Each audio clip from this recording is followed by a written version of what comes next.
if you are asking yourself about do you need to go on a working holiday or not, you need to.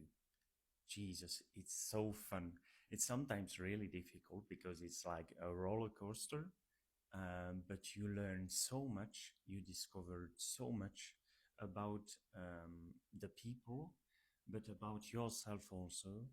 And one of the things that I really like about working holiday permit is that it gives you the chance to rediscover completely yourself because you can start at zero again.